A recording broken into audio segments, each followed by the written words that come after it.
CII and Indian Women Network Assam Chapter presents India at 100 Women-led Development. Presented by Topsem Cement, Mazbuti ka bharosa hamesha. Powered by Nestle Serico. Co-powered by Jetta Farm, Desh ka Culture, Agriculture. Banking partner, State Bank of India, the banker to every Indian. Education partner, Assam Downtown University.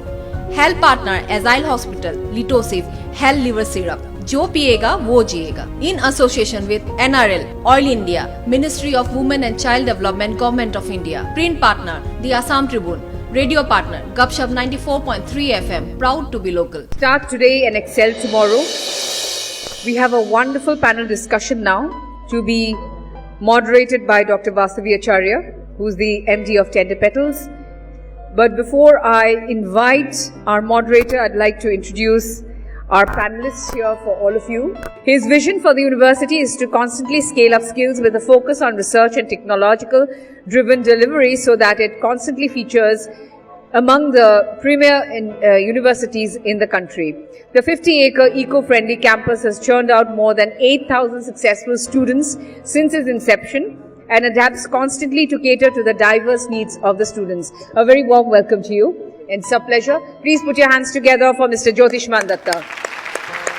Our next panelist for this particular discussion will be Mr. Kaushik Barua. May I request Mr. Kaushik Barua to kindly come on stage, please. He is the co-founder of Linchpin India Global Reach Guwahati and partner in Mocha Guwahati. Kaushik brought study abroad consulting to Northeast India in the year 2006. In 2014, he ventured into the area of hospitality and co-curated a restaurant which is considered one of the most loved in Guwahati called the Mocha. Don't we know it? A very warm welcome to you. Thank you for coming here today. Third panelist for today is Dr. Navita Mahajan, academic and independent researcher. May I request you, ma'am, to kindly come onto the dais and take your seat. Dr.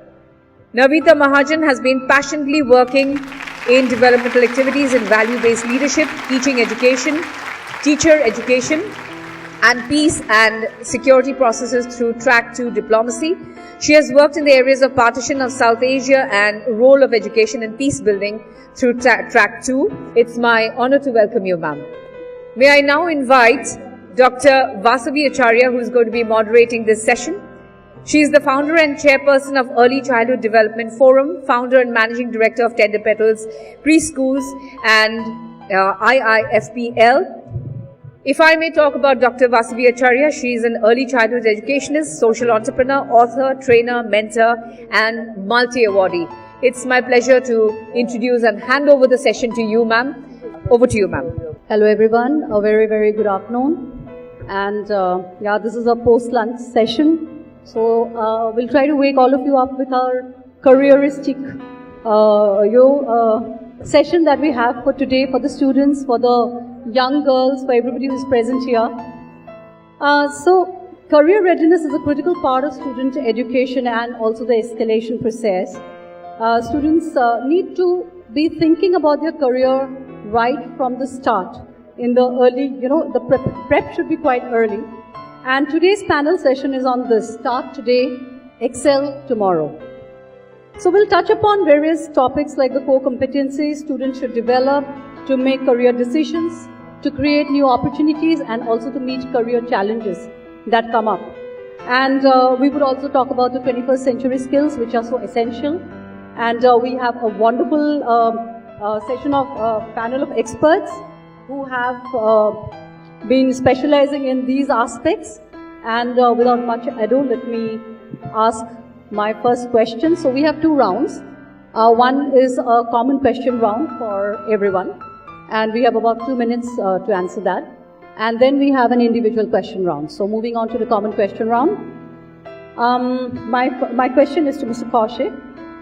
India has progressed in the indicators of literacy and growth of schools and colleges in the field of education. What do we need to do to prepare student for workforce at 100?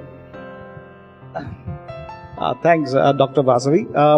It's a very tough question to answer because I think the realities that people of our age grew up in will not apply anymore. I think I pretty much went through a my education without a plan. I think whatever I am doing today is by chance. But in the future, that in the next 25 years that we're discussing, the rapidly changing technology would make it impossible for people to succeed by chance. I think career planning is going to be essentially key to be successful, to be employable, to be entrepreneurial. And it's tough compared to what we went through, but it is a reality. Because today, if you look at artificial intelligence, if you don't know anything about blockchain, if you don't know anything about things that are going to be the buzzword about coding, I think it's going to be very difficult for people to manage careers. I personally think, this is my personal view. Saying that, it doesn't mean that people who are in non-STEM programs do not have a choice, but I think you will have to align yourself with the changing realities to be employable. And for example, emotional intelligence cannot be replicated by a machine, hopefully, ever. But we don't know about that. But I think these are the areas. Creativity, for example, is never going to go out of fashion. I think people, you might find AIs doing designs top-notch, but I think creativity is something that will never go out of style. I think that's one individuality of a human being that will stand out always. I think this is a discussion which is going to be progressing with, it's a work in progress. I think we also don't know the complete the ramifications of all this artificial intelligence coming into our system. But I think as a young student or a young parent, I would definitely relook at how I looked at my career vis-a-vis the previous generation. Because if you don't plan now, you're going to be in trouble. That's my take. Thank you for your insight, Dr. Navita. Good afternoon. I know all of you are very sleepy and you would like a cup of chai, but I believe that's going to wait for a while. And you'll have to do with all three of us at the panel. So thank you so much for the question. I'm going to pose this question to the audience and to all of us. When we say how to prepare the student for India at 100, what are you talking about? Are you talking about a child who will be actually currently maybe first kindergarten stage for next 25 years? That's the person who's going to come out in the workforce. Will that person be smart enough to earn money? Will that person be beyond global borders and will be a global citizen? Are we talking about the workforce as in just the blue collar? What are we talking about? So this is the question I wanted to kind of throw back to the audience so that we have some kind of reference point regarding what India at 100 when we're talking about education per se. I personally, my gut is that India at 75, we were like, ho raha hai, kar rahe hai, chal raha hai. A lot of CII initiatives, a lot of civil society initiatives were there. But there was not a revolution, it had not caught up with the whole nation. I'm just hoping from bottom of my heart that India at 100 is caught up with the whole nation as a revolution. And if it is caught up by whole nation, then only can we make that drastic change which we are talking about. So that is my take to India at 100. Very good afternoon. See, actually, I don't have a lot to say, but I think it's something that we all also can sit and introspect. What does the future looks like to you? Do you think it's going to be a digital future or an analog future? More or less a digital future. So do you stand a chance without having your digital skills perfected? We competed with humans for a job. The future generation will compete with an AI for a job. So that is the future. We like it, we don't like it. I don't think there is a choice. There's another thing, like 40 years ago, the complaint was there were 3 career choices, engineering, medical and something. Wasn't life simple? Now we have how many career choices? Thousands and thousands of them. There is nothing even called an IT job. In IT jobs, there are hundreds of permutation combinations.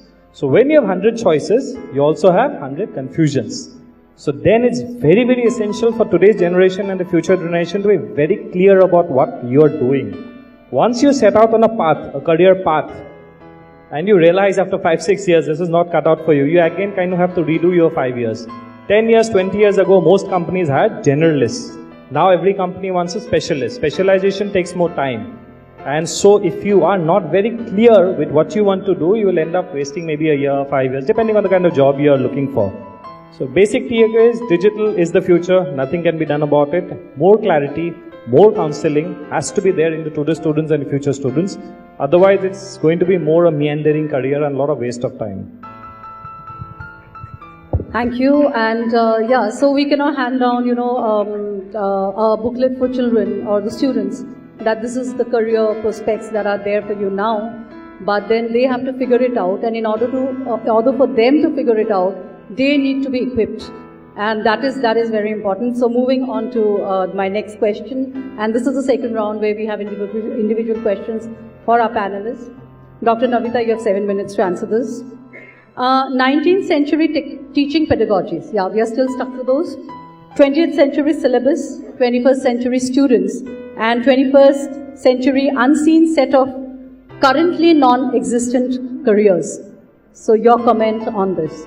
I've already mentioned that we will be the largest, youngest nation. We already are, but our workforce would also be the largest in coming times, out of which 28.4%, and I repeat, 28.4% are going to be women.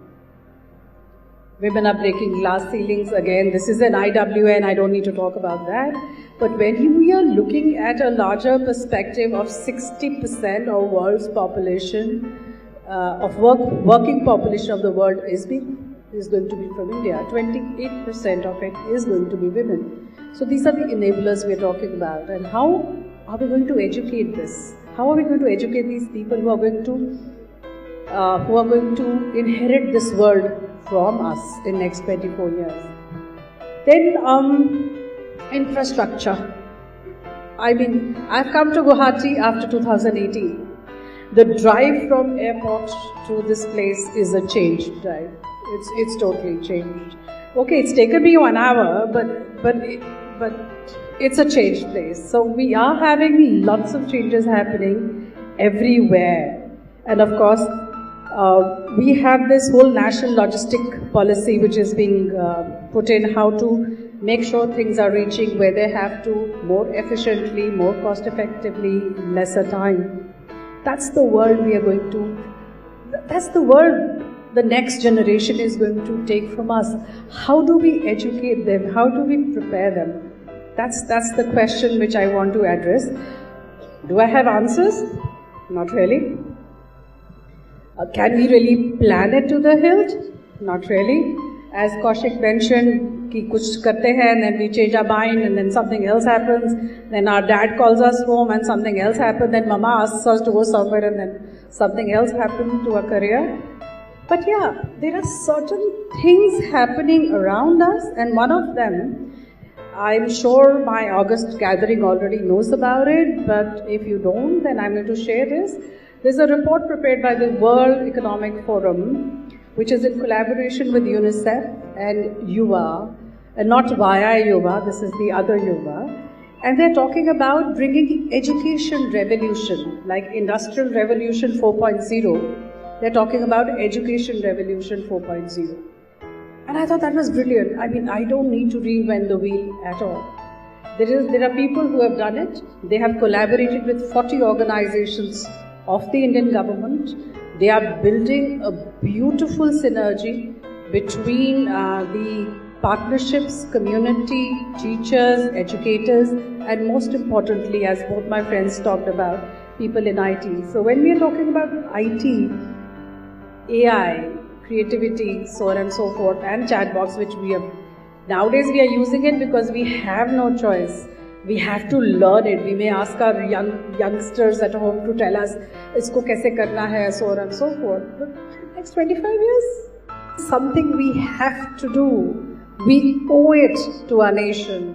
This is our satyagraha. This is the change we want to bring. We weren't there when partition happened.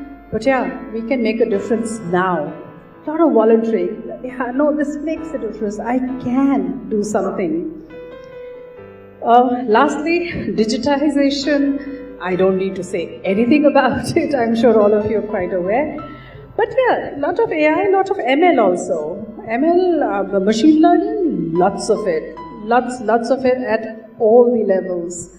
So my takeaway would be to work on these three aspects and connect them to all the growth enablers which I mentioned initially, the 5 growth enablers. This is how we will roll it backwards. This is my thought, open to suggestions and questions. But lots of ownership, if we are 100 of us sitting here, 70% should go out and volunteer. 70% should have that pain. I need to do this for my country. You just cannot keep sitting and XYZ is going to do it. It's not going to happen.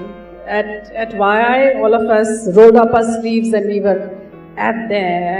And I remember I had a very simple mantra. If I can make a difference at 1 arm distance, that's enough. So which means all of us, 1 arm, 1 person, 1 arm. That's enough to begin with. But take ownership of India at 100. That's what I want to say. How to adopt digital technology in education to improve skills, and how important do you think is digitalization in education per se? We've been touching, ma'am has already talked about it. So from here, yes, over to you. Well, when you talk about digital or digitization, it's very vast. So I'm going to oversimplify a few things just for the sake of this discussion. One is digital education, where you study through a digital medium. That is Corona, more or less all of us has experienced. Second point is digitization of education. I am studying a very conventional program. It can be psychology, it can be medicine. What digital tools I am using to help me study, which is very much possible. Instead of studying, say, anatomy from a book, why can't I study it from an AI app or a virtual reality software, which exists today? Will that make learning easier? That's it. So this is 2 aspects. Now I'll come back to academic programs. I would like to see academic programs be in 2 aspects. One is conventional academic programs, which have a core domain knowledge based. Today's technology, I'm basing my answer on today's technology. 10 years down the line, if roads have to be built, will you need a civil engineer? 20 years down the line, even if you fall sick, will you need a doctor? Today as we stand, we don't see these jobs being replaced by AI or any other platform, correct? So when you're studying some programs, that future job is set for you. In that, learning medicine, learning maybe pharmacy, there would be digital tools used to make life easier for the student and eventually the patient also. Today when you go say to a hospital, you had these bulky records. Now the records have become a smart card. So if digital evolution is happening in every aspect, it is going to also impact education. Similarly, digital education. There is absolutely no choice for a country which is as cost conscious and resource starved as us in terms of this. That is a practical solution. We have IGNO, which is I think the most famous open university. Government of India is very soon launching a digital university as well with the same agenda in mind. Yes, you go log online classes would be there. A lot of platforms are already functional. Take your classes, take your credits, and you can study maybe an engineering program, maybe an AI program, maybe a lot of other programs at a fraction of the cost. Will it replace all education? I doubt, but it can replace a lot of education which today's terms in many ways are redundant to study in a classroom. Why am I saying that? Why am I saying classrooms will be redundant? Because you will have the classroom to teach something else where it is not redundant. Can you teach perhaps maybe chemistry to some extent? You need a lab. You can't replace that today overnight. We need that infrastructure to teach subjects that cannot be taught digitally. It's a very basic practical solution which I think the government is also coming up with. There's another evolution happening on the entire digital infrastructure of this country. If I ask you today, where is your class 10 mark sheet? How many of you know exactly where is it? DigiLocker. Is it verified?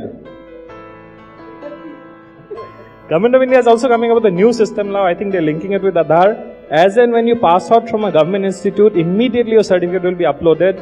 So I don't need to even verify whether you are genuinely a graduate or genuinely a PhD. It is for all to see. Theoretically, no. It's coming up in a few months' time. This is the new platform that they're working in. So what happens? We are talking about lifelong learning. So today I passed out from graduation in ABC subject. I want to carry on learning, maybe from an open source or maybe from a physical institute. as I carry on learning, I keep on adding my credits or my skills to it. So anytime I go to an interview, I don't need to send the CV. I just need to send my ABC ID. My entire biodata with what skills I have is ready for you. That is a huge digital step that the government is planning on. I believe should be launched in maybe 6 months to 1 year time. So these are great things that can be done with digital infrastructure, which I really commend the government that they're working on to make life easier for everybody. Now half the time our queries I have a person in my university, you know what his job is? He only takes calls from companies to say if your certificate is genuine. Half the time that's the job he takes. Are these students your genuine students or not? So these are very redundant things that are happening that can be completely wiped out. Now the question is a bigger question everyone asks. How about the future? Should we worry about it? Or should we be happy about it? What is my future? A lot of students asked. I wanted to be a content writer. I wanted to be X. I wanted to be Y. That also is going to app. I believe you know there's a first AI social influencers already come along. Absolutely, absolutely. So social influencers may not be human after 5 years because they're influencing a trend and a style. Why do you need a human for it? You need the person who has to be stylish, not the human. So these are the very controversial issues in a way, but honestly I don't have the answer going forward. But digital skills need to be there for jobs which are domain based. For digital jobs, you have to be very, very careful with what's coming up. Or a matter of fact, no one can really tell you what's coming up in the next 5 to 10 years. Excellent. So, technology is part of our lives, and after the pandemic more so. Moving on to Mr. Kaushik, my question to you is, what is the role, whose role is counseling the students? We were never counseled per se. You know, my mother never counseled me, nor did my school counsel me. We figure out our own life. And we figured it out, I figured it out quite late, in fact. You know, I did certain things quite late. So, do you think it's the parent, the school, or the professional who should be counseling the students? And do you think the counselors who are available, are they really good at the job? Are they really sincere? Are they equipped to counsel our students in the right direction? So that is one thing, and over to you and your next 7 minutes. Do you question the counselor, career counselor you go to? What kind of experience, what kind of certification do you have? Because you're going to talk about your entire career, your entire life to that person. And is that person equipped to even answer this question to you? Have you ever thought about this? I wish you do, because I think you need to. Because I think career counseling is a very serious job, and that needs constant updation, like the doctors actually. Because, I'll talk from my experience of study abroad. We have counselors who, I think, get updated on a weekly basis from universities on courses coming through, who give annual tests to know that they're still certified by that certification body, and they keep on traveling to this university to see, because then only they're in a position to tell a student what studying abroad is all about. How do you expect somebody, and it's not because of, probably it's a lack of opportunities. You have schools and colleges have counselors who have no idea what they're talking about to a student. I'm sorry. They have no idea at all. And they're going to advise that young student that, no, I think instead of studying aeronautical engineering, you should do software engineering. Madam, what do you take in your class 12? Arts. After graduation, arts. Post-graduation, arts. And you're going to advise this kid about software engineering vis-a-vis aeronautical engineering? There's a mismatch here, okay? Because I think in the years to come, we are talking about getting kids prepared to face the challenges of tomorrow. You need to play to your strengths, and also the opportunities that are opening up are not just academic terms. They are serious opportunities where one small decision about one particular program that you do this year might change your entire life. I meet so many doctors who come to me and wanted to become an artist. And I meet so many artists who wanted to become an engineer. It's this complete mismatch. This future cannot work like that. And somehow, the reasons could have been different. Parental pressure, X, Y, Z. But I think the counselor is a serious part of the whole relationship now, in some form or the other. I think the counselor you should speak to is somebody who is certified, who has done some kind of program, who has been certified recently, has the knowledge to be able to guide you about your entire life. And it's not just one headache or a stomach ache we're talking about. I think as a young student or a young parent, this is something that you should seriously think about, because this could change your entire life. But for that change to happen, just make sure that person across the table is qualified and equipped to give you the information. We'll just request our panelists to kindly remain on stage. Can you remain on stage, please? We'd like to felicitate you. Thank you.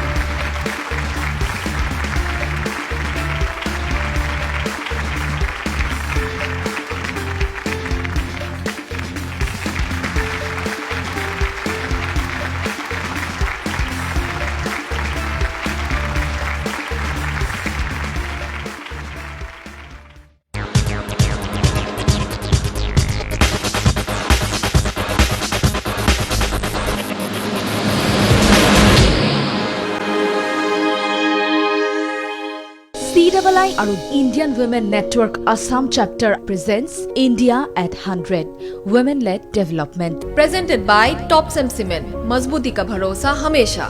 Powered by Nestle Serico, co-powered by Jetta Farm, देश का culture agriculture. Banking partner, State Bank of India, the banker to every Indian.